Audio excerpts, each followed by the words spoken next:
So thank you for having me here this morning. It's such a privilege to be here and see some faces that I know. Ms. Young, it's so great to see you. I've been out of high school for a few years. But Ms. Young does remember me from back when I was at the Windsor School, so it's good to see you. And to the CBE community for your commitment to do this year after year, for the work that goes into this, especially the kitchen crew. That's one of the most important things. People don't come to meetings when there's no food. So you may be the most important reason why people are here today. To Senator Eldridge, who I got the chance to talk to and get to work with in the State House. It's not always easy working for justice at the State House, so thank you for your long-term commitment there. To Rabbi Mike, who I have had the opportunity on multiple occasions to be speaking out for justice and hearing his heart for what's going on here and just his commitment. And so, yes, I am glad that we are growing as friends, not just in the work, but in life. And then to Sal, Sal has known me since I was 14, I think, 14 or 15.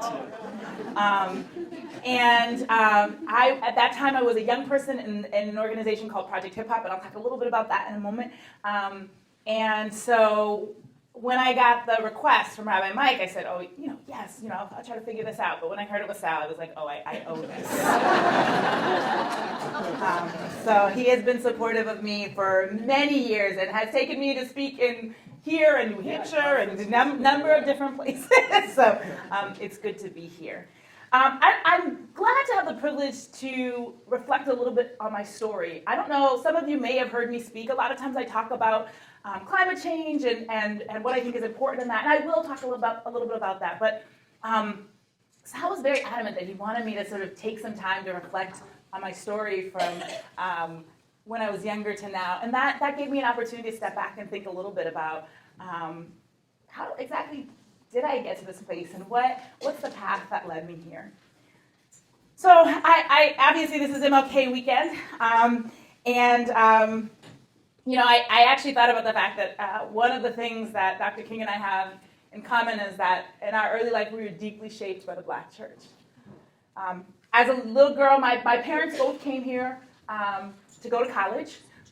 They were part of that early wave of Black students that were going to schools that had previously had none or very, very small numbers of Black students. They were the students that had to create the Black student unions because there weren't one before. And my parents both ended up here and met at St. Paul AME Church in Cambridge, which at that time there was a student pastor. He was a student studying divinity at Boston University where Dr. King studied, and he started to attract a lot of college students who were in these predominantly white campuses and needed a place to feel at home. And so many of them were the first in their families to go to college, and so that church, St. Paul, created a space for them to come and to connect. But that pastor, who eventually became a bishop, Bishop John Bryant, was also a little bit of a firebrand. I heard both from him and from people who were members back in the day. The big scandal was when he wanted to put a mural up, and the mural depicted all of Black life, including the fact that people, danced at the club as well as going to church, and people were like, "Oh my goodness, we can't have that." But his out-of-the-box thinking is what created space for people like my parents to be there, and for me to grow up in that space. They started an Afrocentric preschool called the Henry Buckner School that I went to, and it didn't have a lot of money. I don't even know if we were accredited back in the day. I don't know all of that. I do remember that there was a rug that we'd sit on the blue rug with 3 steps, and the whole school could fit on there. But one of the things I thought a lot about is to be in a space where, as a young Black girl growing up in the 80s, I was told that I could do anything. I've had the opportunity to work with young people. I have realized how few young people, and particularly how few young people of color, have the privilege of growing up in a community and being in a school and in a family where they are told that their possibilities are endless. And so as a young kid, if you had asked me at 5, I would have told you that I was going to be the first black woman president.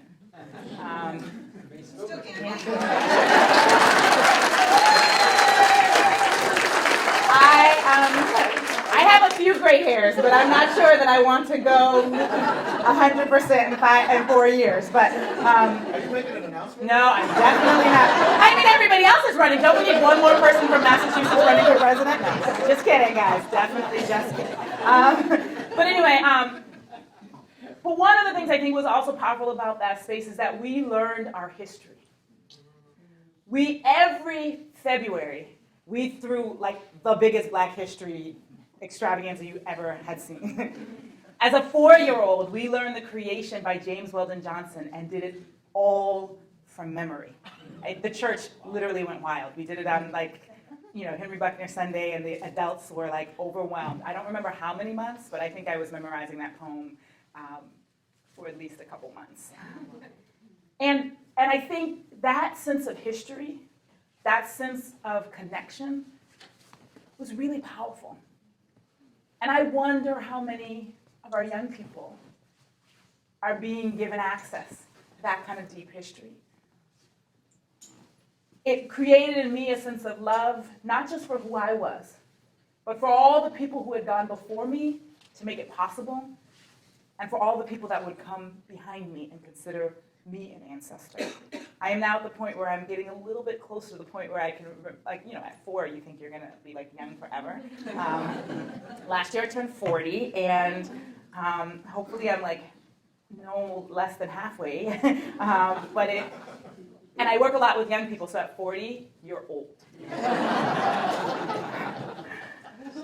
So yeah, I was at St. Paul, but for the first 3 years of my life, I lived in a dorm at Harvard. I lived in the African American themed dorm, Courier House. They don't have them anymore. They got rid of themed dorms. But anyway, and I remember being around this amazing diversity of people, of all sorts of different backgrounds. I do joke, and it's actually true. He confirmed that Neil deGrasse Tyson was one of my babysitters in the dorm. Being the only 3-year-old, I was having a great time. Everybody catered to me.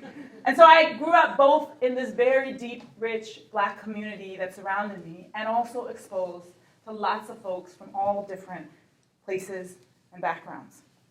My parents also chose, once we left Cambridge, to root in the neighborhood, to root in the Black community of Boston, first for a few years in Mattapan and then in Roxbury. And we stayed during the 90s, during the tough times. At the time, I'm not sure I was always thankful early on that they made that choice, especially when we were commuting to school in Winchester. That was kind of rough.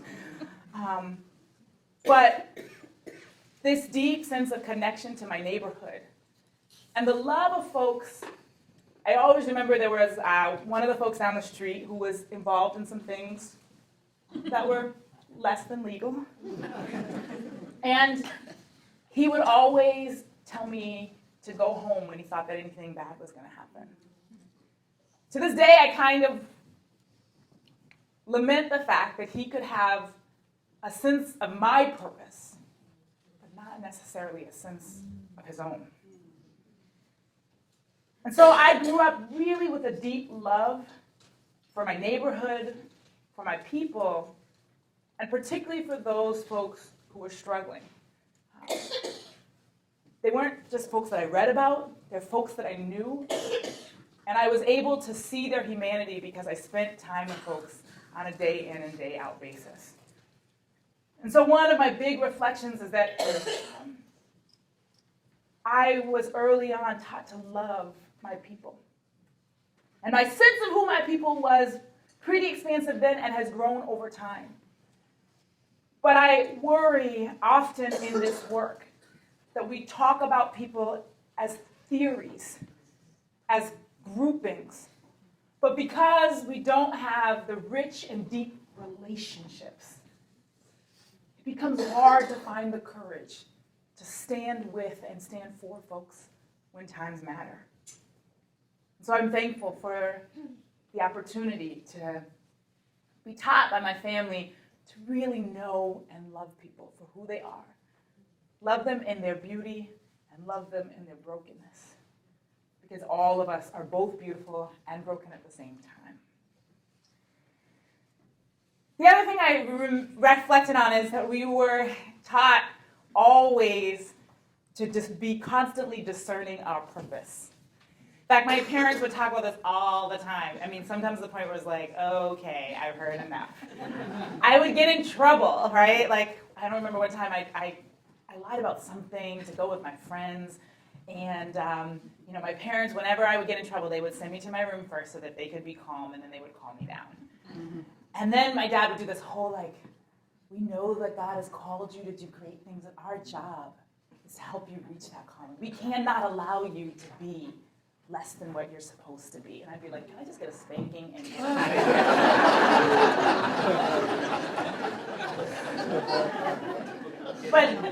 But really this idea of, ever since I was a little girl, this idea that you have a purpose on this planet. And I think that got really deeply honed in my high school years when I got involved with Project Hip Hop. So the fact that most people know me now for my climate work, but my activism really blossomed with this organization called Project Hip Hop, which stood for Highways into the Past, History, Organizing, and Power. And I got involved because I was part of this summer program that was bringing young people to organize in Dorchester. And Project Hip Hop led this summer trip to the South to study the Civil Rights Movement. And somebody dropped out at the last minute, but they had already paid for everything and had space in the car. So she was frantically saying, hey, does anybody know a young person who wants to go on this civil rights tour? I was like, free trip? Sure, no problem. I had no idea when I said yes how much that trip would change my life. I, literally met the other students the day before we were leaving. And then we got in these vans, 3 minivans, and drove from Boston all the way down to New Orleans and back, stopping all along the way. We were in Harper's Ferry in West Virginia and went to Greensboro and met with folks who were part of the sit-ins, and then kept on going to South Carolina to see where folks were fighting to bring down the Confederate flag. This was before, before it finally happened, before Bree Newsom also helped them out by making it happen a little earlier than they wanted to. So we got to talk with folks. We met with a few of the famous names that you've probably heard of in the Civil Rights Movement. But what was even more powerful is we met so many people who I had never heard of. Some of them part of work that I didn't even know about. Work to remember lynchings in their town. Work to continue the struggle for voting rights. And suddenly, before that, I had known about the Civil Rights Movement. In fact, as a child at the Henry Buckner School, Rosa Parks came to visit our school. And I remember reenacting the bus boycott for her, which in retrospect, I'm like, she knows what happened. But I'm sure she thought it was super cute to see people doing it in those little preschool chairs. Just as a note, Mrs. Parks was a huge advocate for early childhood education. And people think that she sat down on the bus and that was the end of it. No, she was fighting all the way through her entire life. She was actually the constituent services director for Congressman Conyers back in the day. Yeah, so she did a lot. But anyway, I had probably heard some of the same myths of the Civil Rights Movement that you've heard, right?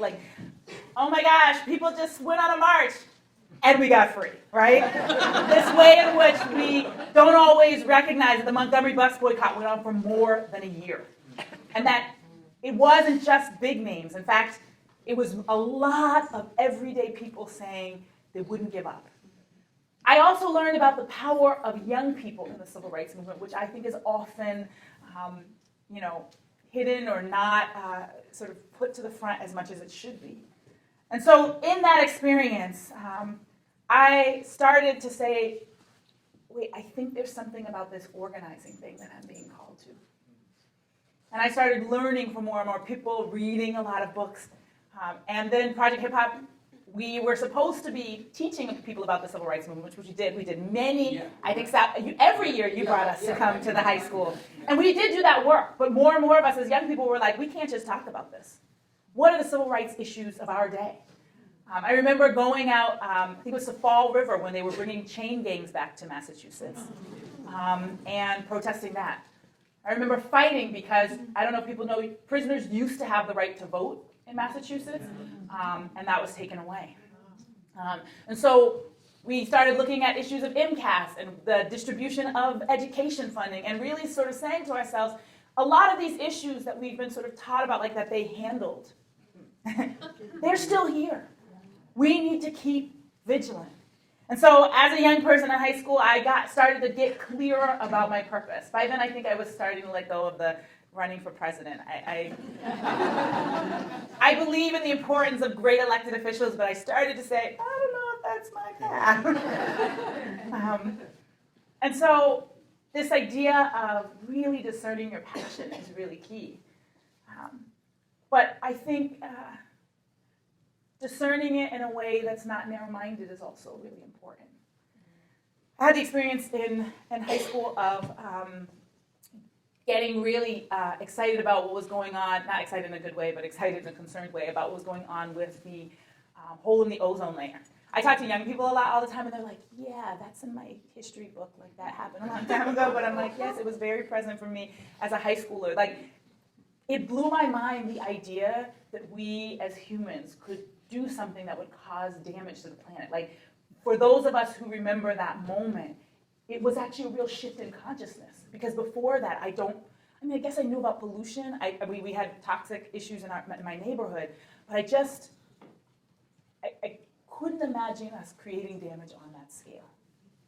And so I got really involved, as this was in the 90s, and then they identified the chemicals, and I remember those CFCs were like the bad things that we had to get rid of. And for anybody who was alive in the 90s, especially if you were in high school or maybe the college 20s, you remember that CFCs, one of the big things we had to do was get them out of aerosols. And does anybody know what the most important aerosol in the 90s was? Hairspray. That's right. I went to an all-girls school, and we started a campaign to get everybody to let go of hairspray. For people who were not alive during that time, hairspray was a necessity to sustain the horrible hairdos. The bangs that I'm like, when was that ever attractive? Why?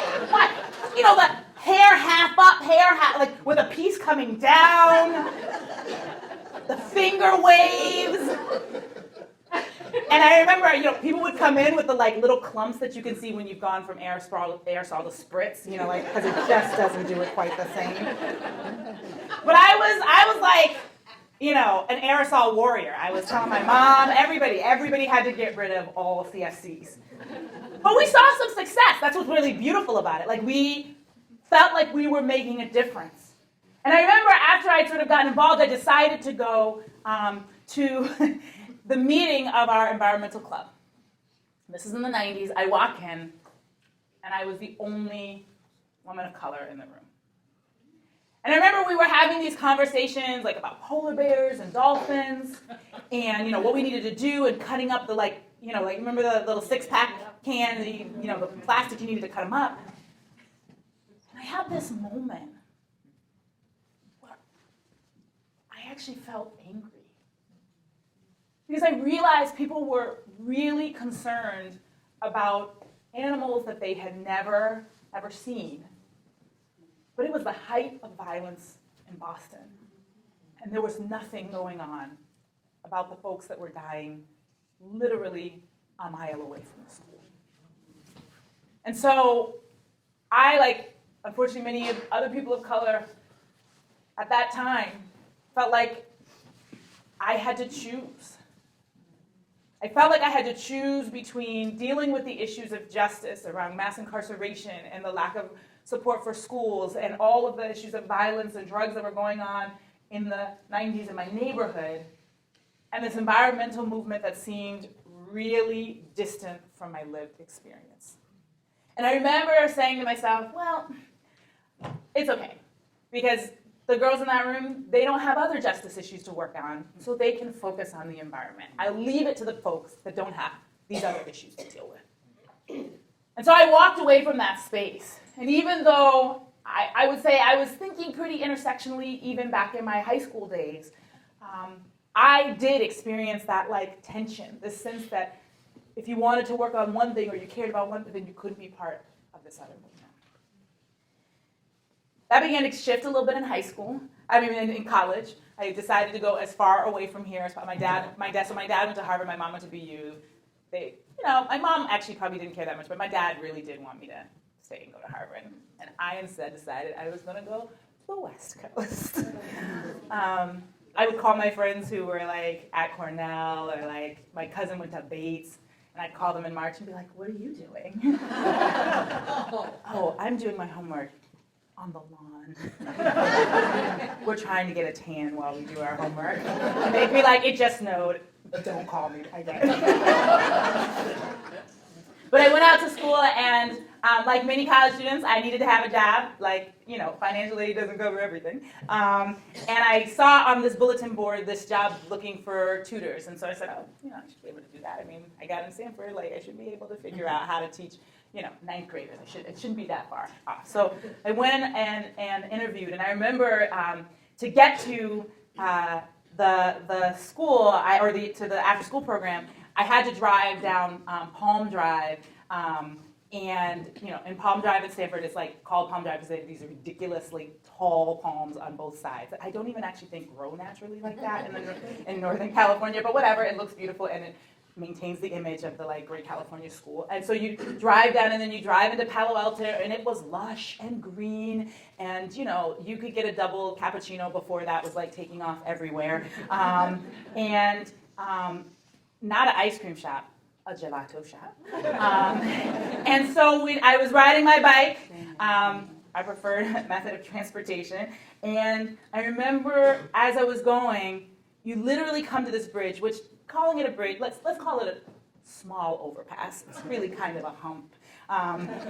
Over what apparently was a river during the rainy season, but looked a little bit more like a ditch at this time. And you went from these, not even that big homes, because it's $1 million to live in a shack in Palo Alto, same thing as Boston. And you suddenly see the tree cover just disappear. And it's just such dark concrete from one side to the other. The time East Palo Alto was actually the murder capital of the world because of the amount of violence they had per capita. And so I got involved, tutoring there, getting to know my young people. And I remember my thinking shifted when they started fighting a cement plant that was coming to their neighborhood. And as you can imagine, East Palo Alto, like many other communities like it, they had all of the negative businesses, all of the polluting businesses in East Palo Alto, so it wouldn't hurt, Palo Alto or Menlo Park or all the other nice communities where people were paying $1 million to live in a bungalow. And that began shifting my consciousness around the environment to think about environmental justice. And to start to see that maybe I didn't have to be in an either-or thinking about these issues. So as I finished school, I came back to Boston to become the executive director of Project Hip Hop. I thought in 2 years I was going to complete this long list of things, and then I was going to move to Nicaragua to work on international agricultural policy. When I left 13 years later, I actually looked at that list, and it's maybe I finished 4 of these things. But again, I got the opportunity to root deeply in my community and to work with young people, amazing young people, some of whom were coming out of the juvenile justice system, trying to find their way to be recognized and honored for their gifts and not for their challenges. And so we had a great time there. We started off mostly focused on the civil rights movement. We never lost our focus on the civil rights movement, but became much more of a performing arts organization. We would create pieces Young people would learn about a particular movement in history or an issue that mattered to them and would create pieces that we would perform. And we performed, I mean, literally everywhere. We performed at like the Pine Street and Women's Shelter. We performed in a number of MBTA stations, sometimes sanctioned, sometimes like maybe not quite so sanctioned. We performed in the park, at camps. I mean, anywhere they would have us, we would perform. And the journey of getting to know young people, of being with them, was powerful. And but I, you know, it's a long story. I can tell some other time about how I decided to go into ministry. Because at 16, I was very clear. My parents were both doctors and ministers, and the two things I would not be was a doctor nor a minister. For those of us who know that experience, and for anybody, you can tell God what you're going to do, and then you're like, God just wears you down over time. But anyway, I had this great and awesome opportunity to do that work and to work with young people. And I remember one year we had finished doing our interviews. We were about to choose young people. I get a call from someone saying, you know, we have this young person that would be great for your program. I said, yeah, well, thanks, but we're close. You know, we're past the deadline. She said, no, he would be great. I said, oh, okay. We do this every summer so he can apply. She was like, please. I said, oh, okay, look, you get him here today. We'll give him an interview. 2 hours later, Kareem Burry was sitting in my office. We got to interview him, and he knocked it out of the park. Like, we would ask these questions that didn't have easy answers so that young people, you know, just don't tell us what we want to hear, but really had to explore and really reflect their own critical thinking. And his ability to see the connections between things was like really powerful. And he told us in the interview that the reason he hadn't been able to apply on time is that he had gotten out of a juvenile detention facility 2 days before.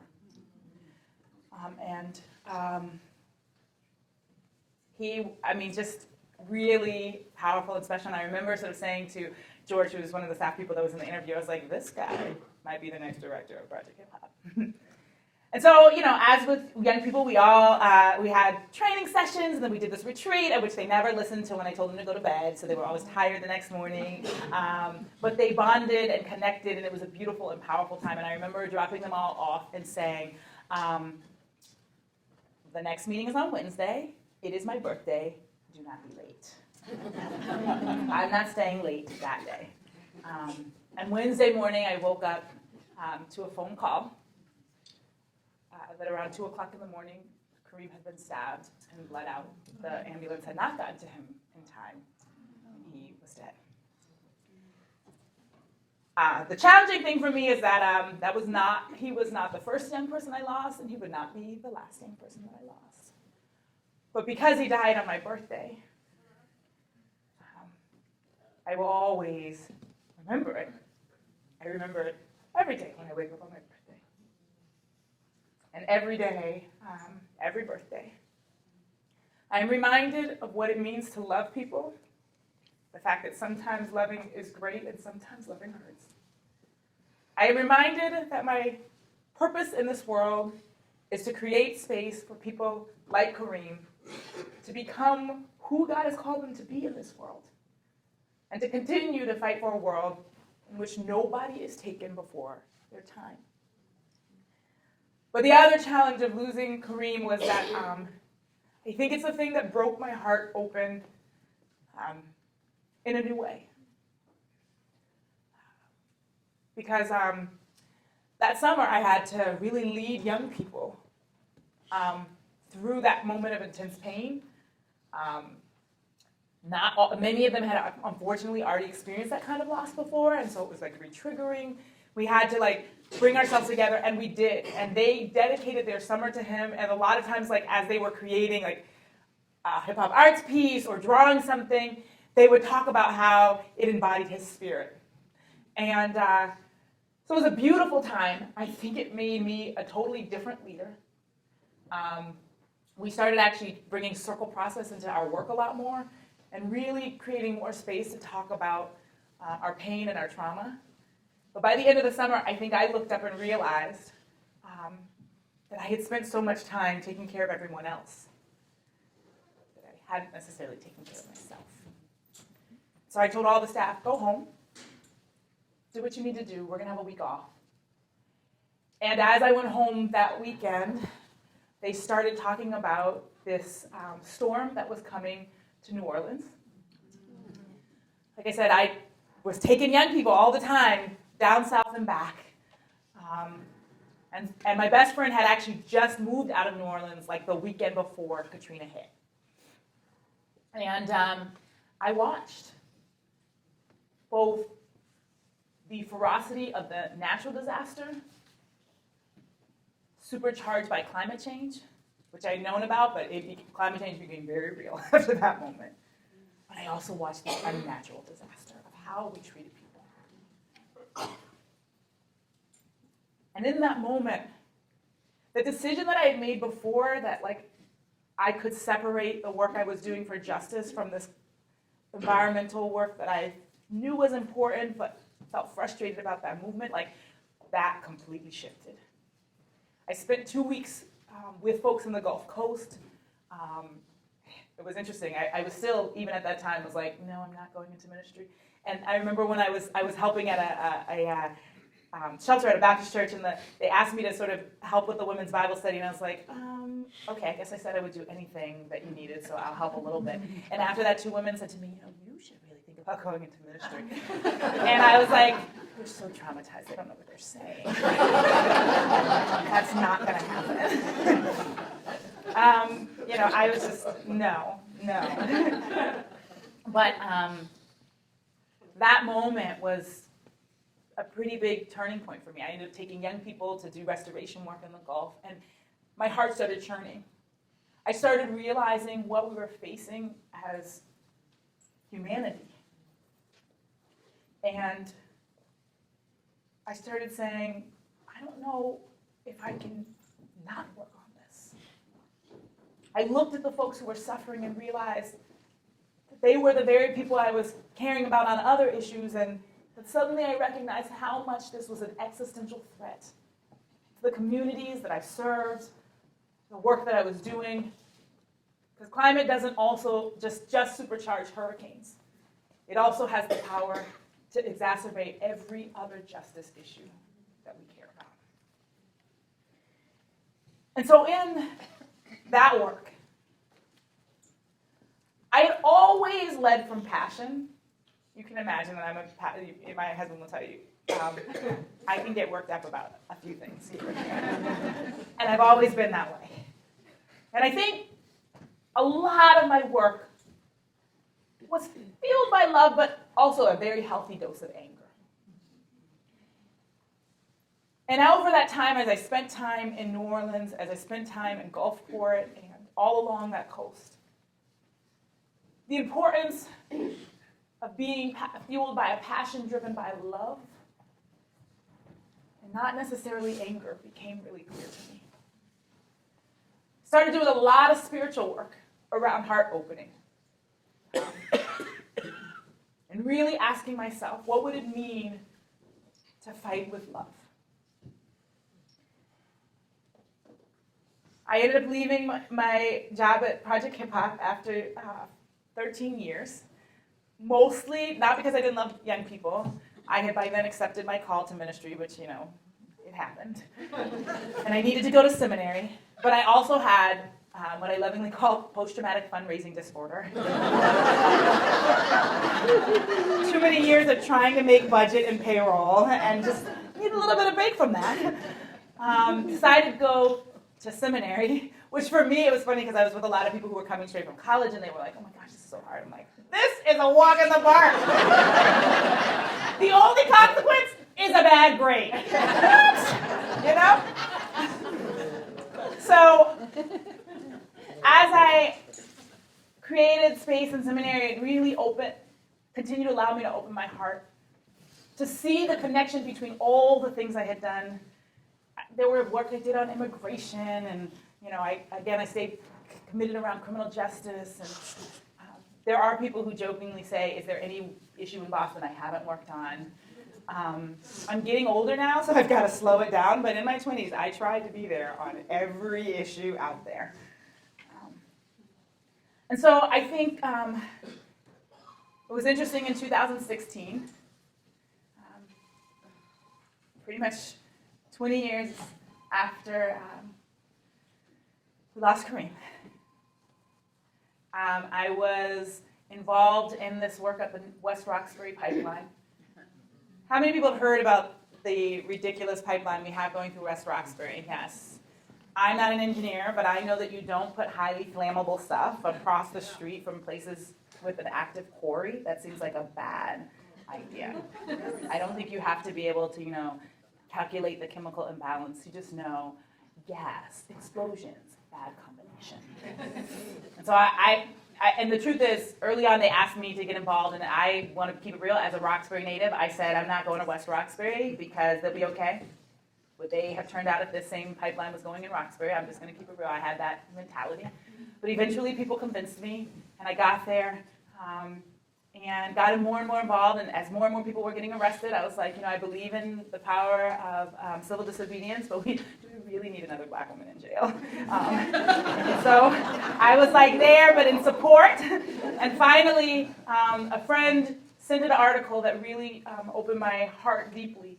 It was that in 2015 there had been so many deaths in Pakistan because of a heat wave that hit there. Thousands of people died, and they were not able to keep the Muslim tradition of burying people within 48 hours, and so many people were not buried properly, only adding to the suffering of families who lost many babies and elders. And he sent the picture because the grave diggers decided to start digging in the spring in preparation. And the ditch, the reason Tim's sitting around is that the ditch that they were digging looked the same as the ditch that the pipeline was going into.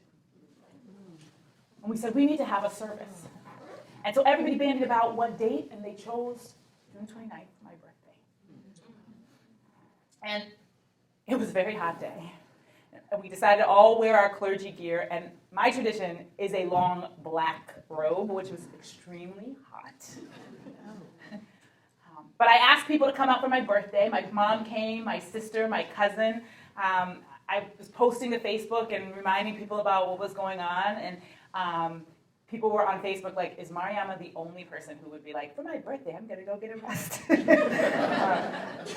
We got there, we had our service, the police were there, they stopped us from entering the ditch. They were like, you all are free to protest, but we're going to protect the ditch. We were like, okay. We left, hung out of the church, waited till they left, and then we came and we jumped in the ditch. And on that day, I remember different folks were talking as we were waiting for the police to show up and arrest us. And I called Kareem's name, and I told his story. And I said, we are here because we are fighting for a world in which we do not sacrifice people for economics, for expediency, in which we choose to love and to hold all of our people. That was my journey from a little girl who wanted to be president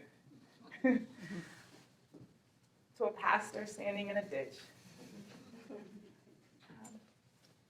remembering all the people that I've come to love, who've given me the privilege of sharing their stories and their lives with me.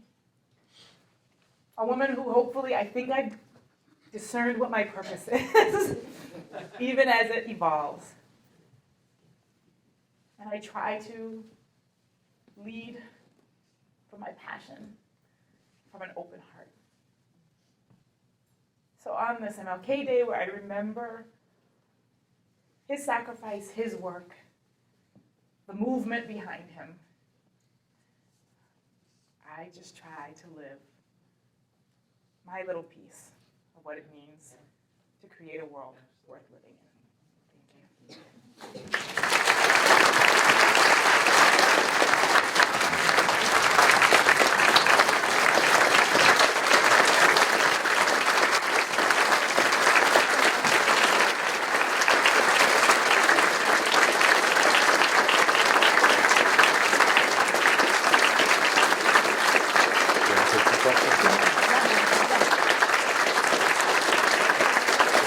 Thank you.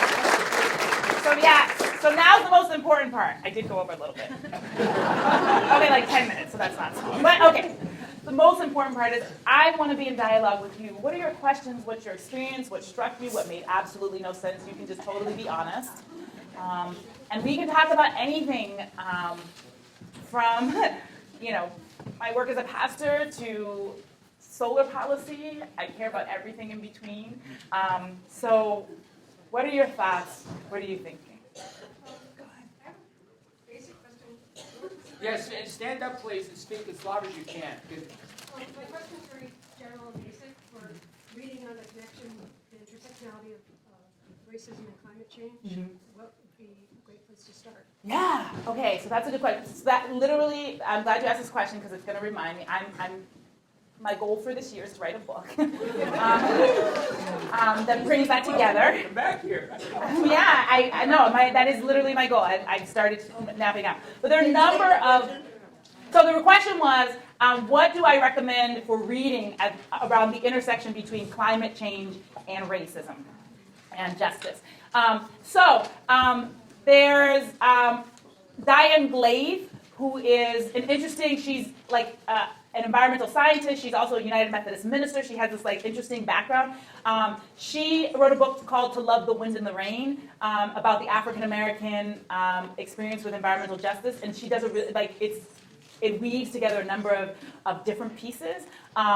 There's also some interesting stuff put out by the Climate Justice Alliance, which for particularly those folks who work in environmental activism, CJA has done a lot of critique of sort of where things need to shift. And those are actually relatively short. There's a piece that actually came out recently about solar and justice that I got to be a part of and really respect the process that the writers went through because they actually stayed in consistent communication with communities. Like people interview you all the time and then you never hear from them again, and they've kept in conversation. So I will also give you my card because I have a list. I didn't bring it with me, and I'm trying to remember it all off the top of my head, but I can certainly also email that list to you. But there's a lot of good. Also, a good friend just came out with a book, Margaret Bullitt Jonas, Rooted in Rising. Yeah, so not all of it deals with race, but some pieces do. It also deals a lot with spirituality and how we use our spiritual space to face the climate crisis. Because let's just be real. If you work in climate, it's depressing and overwhelming. I have at least a good cry once a week. And so I think we have to do the work and take care of our spirits because it's hard. Quick follow-up on Yeah. that.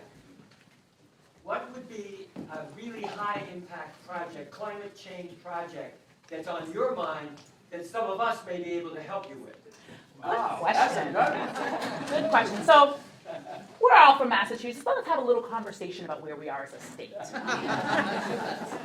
We do some pretty good stuff around the environment. It's thought of as great, and we are horrible on issues of equity. So we're considered number one in the country on energy efficiency. But last year they set this new plan. I went and testified, I don't know how many times, functionally saying the same thing in a few different ways, right? Because that program has overwhelmingly served homeowners and has completely not figured out how to help renters, which is the majority of low-income folks, the majority of people who don't speak English as a first language. And so the problem is not that we don't have good policies, it's that we have policies that are good for some people, but not for everyone. And so one of the things I want us to do is think about every environmental policy also as an equity policy. Why do one or the other when we can do both at the same time? So actually, Senator Eldridge is working on this environmental justice bill that we put out because we need to define what environmental justice is, because if you don't define it, people will define it however they want to, and you can end up with a wide range of understanding of what they should be doing. So I really have been, one of my big things that I'm working on is how do we get the environmental movement to not think of equity as a side note or an afterthought, but make sure that it's baked into everything we're doing. Not just should we make sure people get equal work, how are we saying, how can this policy lift up first those people who have been most left out? If we could do both of those together. Yeah. So So there is an energy bill coming out in theory. You never know, the State House, okay, they'll tell you it's coming in January. And then when you vote on it in May, you're like, wait, what happened to that's coming in January? But we've met with some of the folks in Ways and Means, and that was good. They did not know what environmental justice is, so it was good that we met with them. But we need to be at the cutting edge of bringing these two issues together. If we make it about environment and economic justice, how many more people will actually show up than the traditional crowd? If we think about environment and immigration, because climate change is definitely fueling immigration, if we think about the things together, then we actually create a bigger coalition, a better policy, and actually we do a little bit less work because we can bring two things that we care about or three things that we care about together at the same time. So, Can you talk about specifically why this is religious work? yeah. So, yes. Okay, so the question is, could I talk specifically about why this is religious work? So, the funny thing is that the people I have found most interested in this part of things is actually scientists. Because many of them will tell you, we've done all the work to get the facts out there, but it hasn't made a difference in people actually mobilizing. And I think that's a whole bunch of reasons. One, I think we're addicted to the way we're currently living, right? I read Heschel's The Sabbath every few years. And this moment where he talks about time being a gift from God that we cannot create. We spend so much of our lives trying to control it and try to be productive and we're on this rat race that's actually not even working for us. Quite frankly, it's causing more depression and more anxiety. It's causing suicide in our young people. This is it's not the good way to live, but we're so addicted to living this way we don't know how to live another way. And I believe that our traditions have been telling us this for millennia, right? And so for me, this work is not about each issue or even just getting it right. It's actually about a transition in how we live with each other. We know that this thing we're doing right now, it doesn't work for living with each other. And so this is a moment for us to transition away from a thing that's not working for us towards, quite frankly, what I think God has been telling us through all of our different traditions in multiple ways, and it just doesn't quite seem to sink in for us. Well, now we have this existential threat to help us be our best possible selves. And we are only going to rise to this moment if humans become better than we've ever been. That's what we basically need to do. We've all got to evolve to the best version of ourselves possible before we fall apart. People say it's about the planet. Let's just be really clear. The planet will survive. Yeah. She's going to be annoyed because we done, jacked her up a little bit. It has been a clearly dysfunctional and abusive relationship between her and I and us. But she'll be okay. On the other side, eventually she's going to be there's me or there's you, and you got to go. But I think what's really in question is this notion of whether we will survive. One of the most overwhelming articles I read talked about how if we do nothing, we will push the planet to the point where its carrying capacity by, I think it's 2100, is only 1 billion. There are currently more than 7 billion of us. Right. Demographers estimate, depending on which demographer you ask, that we're going to cap at 10 or 12, or 9 or 12. And when that's going to happen, they also disagree about. But somewhere around 2050, we'll probably hit our peak, and then we may go down or hold steady. What would it mean if humanity went from 9 billion to 1? If that is not a social, spiritual crisis, I don't know what else is. And if we're in our houses of worship, ignoring this, focusing on I don't know what else, we will participate in the largest loss of human life in human history. So when people say, it's not their thing, it absolutely is. The one thing every other species is really clear about is your first job is to make sure that the next generation can survive. If you don't get that right, anything else you did on top of that is a fail. And right now, we are setting our children up to live in a future that is entirely unacceptable, dangerous, and unnecessary. We may not have everything we need to do all of it, but we have more than enough to get more started than we are. And we will need to do that if we're going to survive. So this seems like a perfect opportunity to ask. This seems like a perfect moment to ask if you want to say anything about the Green New Deal and just transitions and that sort of thing. I know we don't have to state, but there's that too. So I am so the Green New Deal, I think, at the federal level has given us something to rally around. I'm not sure where it is in. No, I am pretty sure it's not happening in this year.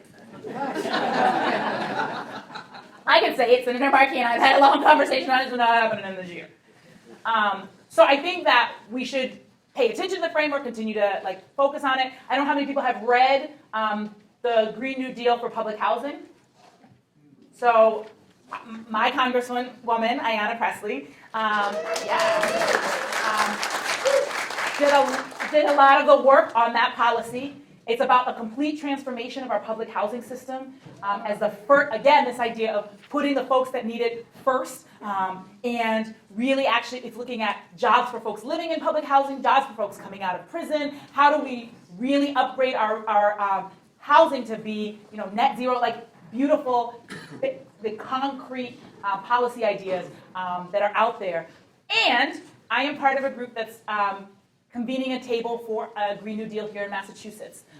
We are prioritizing 4 core groups: labor, young people, environmental, and then social justice, environmental justice groups. And we are beginning to meet, really, really focused on getting labor to the table, because that's not always happened well. And the reality is that a good chunk of the labor movement depends on fossil fuels for their jobs. Not all, but many. And so, again, from an equity perspective, how do we make sure that the people who have the most to lose are sitting at the table figuring out how our transition can not just help them get by, but actually can lift them to a better place. So that information will start coming out soon, in the next few months.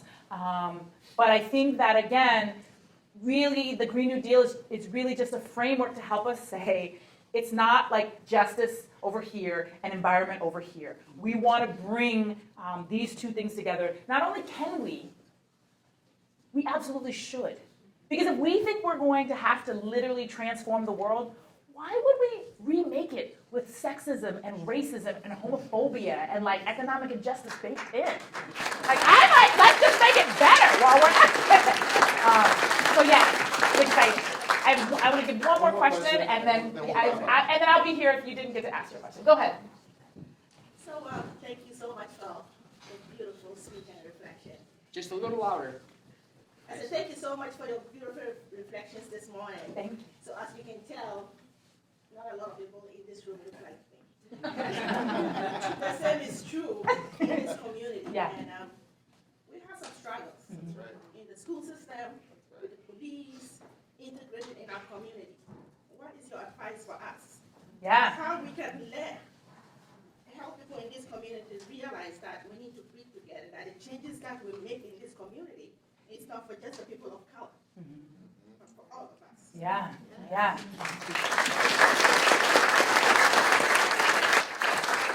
So there's a few things that I would say, and it's not an either or. One of them is that people need to create a space to be able to talk honestly about what's going on. And then for those of us who believe in justice, if there's an issue with racism, it's not Black people or Latino or Asian people's problem to deal with. It's everybody's problem to deal with. Because I don't want to live in a community where there's racism, and if you don't either, the question is, how do you get serious about that work? And that starts by listening to the people in your own community. I can't tell you how often I'm with folks who are marching in some other place, or in DC or in Boston, and not paying attention to what's going on in their own community. So it's absolutely important that we start with what's going on right here. How do you make Acton and Marlborough and all of these surrounding communities walk the talk that we're all here talking about. So that's one of the first things. And I'm not sure what action spaces there are, but I know that people are always organizing someplace. So the question is, how do you get involved? And I would love to hear from you about what are specific groups. The other piece is I think there is a necessity to talk about structural issues. So I want to talk a little bit about, as one particular example, affordable housing. Because we talk a lot about justice as a state. We're this blue state, we send money on all sorts of things. And yet we cannot find affordable housing units in majority of the communities in the state. And one of the things that frustrates me is that people who say they care about justice are not paying attention to the local issues. Like one of my friends, love them, lived in Newton, active on all these issues. So I went to this other space, this woman told me about this battle that they were having to get units, and I called my friend, I said, do you know that? He said, oh no, I didn't really know. I said, you need to mobilize all your friends who are doing justice work on economics at the national level to show up at your Newton Town Council and stand for this affordable housing in your own neighborhood. And so I think we've got to look at how do we not, because it ain't all Donald Trump. Let's just have a moment. People are really quick to call him out. He did not create this. And I'm not defending him, because we could talk about that at some other point. But I think it's convenient to put it on somebody else, somewhere else, that I'm going to support elsewhere, without necessarily doing the hard work of asking, if my community is not more diverse, why is that? It's not by happenstance. We've always in this country had development and restrictions that keep out people of color and low-income people from communities. And so I think it's really important. Do you know the history of the creation of your own community? What was the work that was done to restrict? And what is the work that is required to undo that? If everybody was doing that around the country in their own communities, we wouldn't necessarily have to fight so hard at the federal level. There's a really, really great piece about work in New Jersey, about I'm trying to remember the name of it. I'll try to look at it. A woman who lived on her street that was predominantly white her whole life. And slowly, there was one family that moved in, and the white folks started moving like flies. And she said in the movie, I didn't think we were that kind of people. You couldn't have told me 10 years before this happened that that's how it would get down, but that's exactly how it got down. And so she then just decided, before white flight has completely taken over her town, she called the people literally on her street to say, let's talk about what's happening. Not in hushed tones over a cup of coffee one-on-one. Let's bring ourselves together to talk about what's happening. And they are one of the only communities in the United States that has reversed white flight trends. Not because they're only bringing white folks back. They have chosen that they're going to be a diverse community, and they have gone even as far to confront real estate brokers in their neighborhood, asking them, what are you telling people about our neighborhood? This is what we want you to tell them. We are a place that welcomes all people. We are a place where if you want your kids to grow up with a diverse set of people, we're here to be it. And that doesn't mean that all of their issues are dealt with. They've got to keep coming together on a regular basis to work through, talk through, think through the challenges in their community. But that's the kind of local work that is going to shift our country. It is not necessarily going to happen just because somebody in Washington gives some money, puts out an email. We still can work on that. But there's a lot of work to be done in our local community at home. And it starts by asking yourself, what was the harm that was done to create the situation as it is? And what is the work I'm willing to do to undo that? So, thank you.